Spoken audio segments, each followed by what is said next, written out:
আপনারা দেখছেন নিউজ 24 চট্টগ্রামের সংবাদ। দীর্ঘ এক মাস বিরতির পর সারা দেশের মতো চট্টগ্রামেও চালু হয়েছে স্কুল কলেজ সহ বিভিন্ন শিক্ষা প্রতিষ্ঠান। সকাল থেকেই স্কুল এবং কলেজগুলোতে শিক্ষার্থীরা আসতে থাকেন এবং তাদের উপস্থিতিতে মুখরিত হয়ে ওঠে প্রাণের শিক্ষা প্রতিষ্ঠান। বৃষ্টি উপেক্ষা করে তারা ক্লাসে আসেন। শিক্ষার্থীদের উপস্থিতি বেড়েছে। পার্বত্য জেলা রাঙ্গামাটির শিক্ষা প্রতিষ্ঠানগুলোতেও দীর্ঘদিন পর ক্লাস করতে পেরে খুশি শিক্ষার্থীরা। স্কুল শিক্ষার্থীদের পাশাপাশি কলেজগুলোতেও শিক্ষার্থীদের উপস্থিতি রয়েছে, খুশি শিক্ষকরাও। স্টুডেন্টরা প্রতিদিন কলেজের মধ্যে উপস্থিত থাকে আর ক্লাসগুলো যদি সিনসিয়ারলি করে তাহলে অবশ্যই আমরা যে লসটা হয়েছিল বিগত কয়েক সপ্তাহে সেটা অবশ্যই তুলে নিতে পারবো। আর কলেজের মধ্যে স্যাররা ঠিকমতো ক্লাস নিচ্ছে। ক্লাসে শিক্ষক উপস্থিত আছে কিনা, কোনো স্টুডেন্ট না আসলে তার সমস্যা, গার্জিয়ানদের সাথে কথা বলা, এগুলো আমরা নিয়মিত কার্যক্রমের মধ্যেই একটা অংশ। এবং তাদের প্রতিটি শিক্ষক স্টুডেন্টের জন্য একজন করে কাউন্সিলর আছে, সেই কাউন্সিলরের সাথে নিয়মিত কথা বলা হচ্ছে যদি স্টুডেন্ট না আসে তার সাথে। শিক্ষা প্রতিষ্ঠানগুলোতে কার্যক্রম শুরুর নির্দেশ থাকলেও কার্যক্রম শুরু হয়নি চট্টগ্রাম বিশ্ববিদ্যালয়। সরকার পতনের পর ভিসি প্রভিসি সহ প্রশাসনের ঊর্ধ্বতন কর্মকর্তারা শিক্ষার্থীদের দাবির মুখে পদত্যাগের পর এখনও অচলাবস্থা কাটেনি চট্টগ্রাম বিশ্ববিদ্যালয়। 2 উপাচার্য, প্রক্টরিয়াল বডি ও বিভিন্ন হলের প্রভোস্টরা পদত্যাগ করেছেন আগেই। তাই চট্টগ্রাম বিশ্ববিদ্যালয়ের স্বাভাবিক কার্যক্রম সচল করতে অচিরেই উপাচার্য নিয়োগ দিতে সরকারের দায়িত্বশীলদের প্রতি আহ্বান জানান শিক্ষার্থীরা। শীর্ষ পদগুলোয় নিয়োগ না হওয়া পর্যন্ত বিশ্ববিদ্যালয়গুলোর স্বাভাবিক পরিবেশ ফিরিয়ে আনা কঠিন হবে বলে মনে করছেন শিক্ষার্থীরা। কোনো উপাচার্য নাই, উপ উপাচার্য নাই, প্রভোস্ট নাই, প্রক্টর নাই। এই মুহূর্তে কোনো উপাচার্য যদি না আসে, কোনো অভিভাবক যদি না আসে তো বিশ্ববিদ্যালয়ের ক্লাস খোলা তো বা হল খোলা তো সম্ভব না। বাজারের পেকুয়ায় পাহাড় ধসে একই পরিবারের 3 জনের মৃত্যু হয়েছে। এ সময় আহত হয়েছেন আরও একজন। সকাল 10টার দিকে উপজেলার শিলখালীতে এই ঘটনা ঘটে। বিষয়টি নিশ্চিত করেছেন শিলখালী ইউনিয়ন পরিষদের চেয়ারম্যান মোহাম্মদ কামাল হোসেন। জানান, ভোররাতে সেগুনবাগিচা এলাকায় ভারী বর্ষণের ফলে পাহাড় ধসের ঘটনা ঘটে। এ সময় ঘুমন্ত অবস্থায় ওই পরিবারটি পাহাড়ের নিচে চাপা পড়ে। সেখান থেকে তাদের মরদেহ উদ্ধার করে স্থানীয়রা। পাহাড় ধসে 3 জন ভিতরে মাটির ভিতরে ডুবে গেছে। আমরা আসছি দেখছি কয়েকজন মানুষ, 10-15 জন মানুষ মানে আমরা এসে মাটিগুলো সরাই ওদেরকে উদ্ধার করছি। আমরা সবসময় তাদেরকে কিন্তু নির্দেশনা দিচ্ছি যে পাহাড়ের পাশে যে ঘরগুলো আছে বা লোকালয় আছে তারা যাতে নিরাপদ স্থানে সরে যায়, এবং আমাদের যে সরিয়ে নেওয়ার কার্যক্রম এটাও চলমান রয়েছে।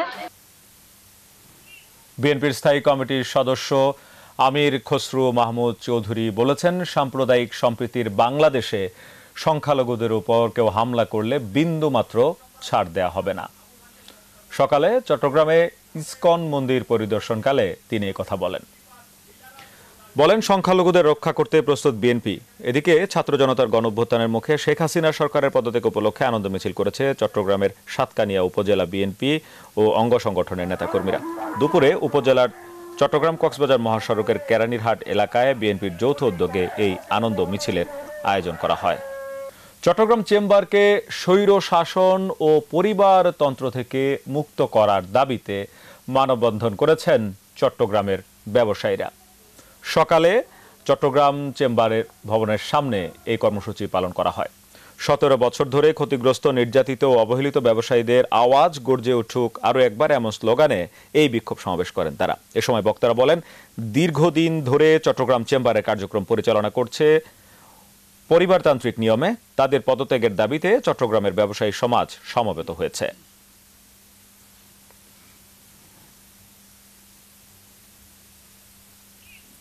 চট্টগ্রাম শহরে 3 দিন ব্যাপী বিশেষ পরিচ্ছন্নতা কার্যক্রম শুরু করেছে চট্টগ্রাম সিটি কর্পোরেশন।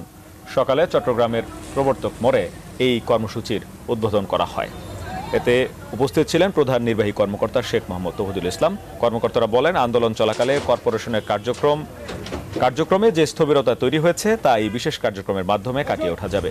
এদিকে সরকারের পতনের পর এখনও পলাতক আছেন সিটি কর্পোরেশনের মেয়র সহ বেশিরভাগ কাউন্সিলর।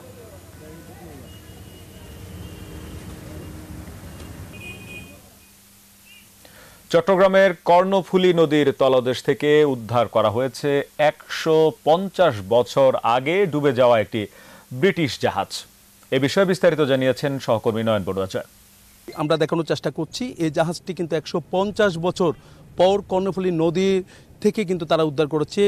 কর্ণফুলী নদীর পানি ভেদ করে মাটি ভেদ করে কিন্তু এই জাহাজটি পড়েছিল।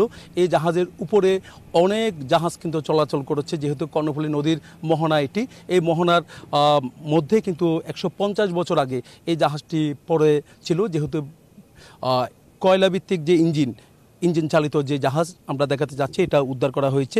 তবে কিছু অংশ এখনো পর্যন্ত উদ্ধার করতে পারেনি, অল্প অংশ তারা উদ্ধার করতে পারেনি, বেশিরভাগ অংশ কিন্তু তারা উদ্ধার করেছে বলে আমাদেরকে জানিয়েছেন। বন্দর কর্তৃপক্ষ বলছেন এই জাহাজটি ওঠার কারণে চট্টগ্রাম বন্দরের দুই পাশে যে কর্ণফুলী নদী আর পাশে যে জাহাজটি এখন উদ্ধার করা হলো, কর্ণফুলী নদীর দুই ধারে কিন্তু আমরা দেখি চর পড়ে যাচ্ছে। যেহেতু নদীর ভেতরে যখন জাহাজ থাকে তখন কিন্তু চর পড়ার একটা সম্ভাবনা থেকে যায়। এখন উদ্ধার করার কারণে এরকম চর না পড়ার সম্ভাবনা আছে বলে আমাদেরকে জানিয়েছেন। আমরা একটু যারা জাহাজ উদ্ধার করেছে তাদের মালিকপক্ষরা আছেন, আমরা একটু জানতে চাচ্ছি এই জাহাজটি কিভাবে আপনারা উদ্ধার করেছেন।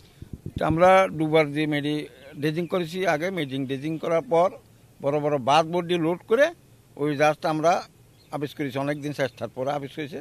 এরপর আমরা পিস করে ওখান থেকে বোয়ার দিই দুইটা বাস বোর্ড ইঞ্জিন বাস বোর্ড আছে আমাদের লগে, দেখতে পাচ্ছেন। ওগুলা দিয়ে জোয়ার বাড়ার মধ্যে বাঁধি দিই, জোয়ার হলে ওগুলো যখন উপর দিকে হবে তো তখন জাহাজটা পিস হয়ে যায়।